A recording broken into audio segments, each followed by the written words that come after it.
ಇವತ್ತಿನ ರೆಸಿಪಿ ಬಂದು ಬದನೆಕಾಯಿ ಚಟ್ನಿ. ಒಂದು ಟೊಮೊಟೊ ಮತ್ತು 3 ಮೆಣಸಿನ್ಕಾಯಿ ತಗೊಂಡಿದ್ದೀನಿ. ನಾನು ಇದಕ್ಕೆ ಬೆಳ್ಳುಳ್ಳಿ ಕೂಡ ಹಾಕ್ಕೊಂಡಿದ್ದೀನಿ. ಇದು ಬಂದು ಚೆನ್ನಾಗಿ ಸ್ಟೀಮ್ ಆಗಬೇಕು.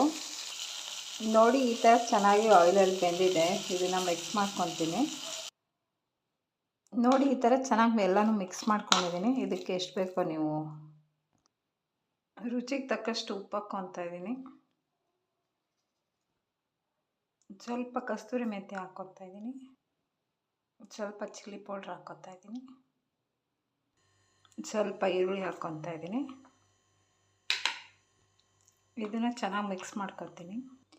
ನೋಡಿ ಫ್ರೆಂಡ್ಸ್, ಈ ಥರ ಚೆನ್ನಾಗಿ ಮಿಕ್ಸ್ ಮಾಡ್ಕೊಂಡಿದ್ದೀನಿ. ಇದನ್ನು ಚಪಾತಿಗೆ, ರೈಸ್ಗೆ, ದೋಸೆಗೆ ಯಾವುದಕ್ಕೆ ಬೇಕಾದರೂ ತುಂಬ ಟೇಸ್ಟಿಯಾಗಿ ತುಂಬ ಚೆನ್ನಾಗಿರುತ್ತೆ. ನೀವು ಒಂದು ಸತಿ ಟ್ರೈ ಮಾಡಿ.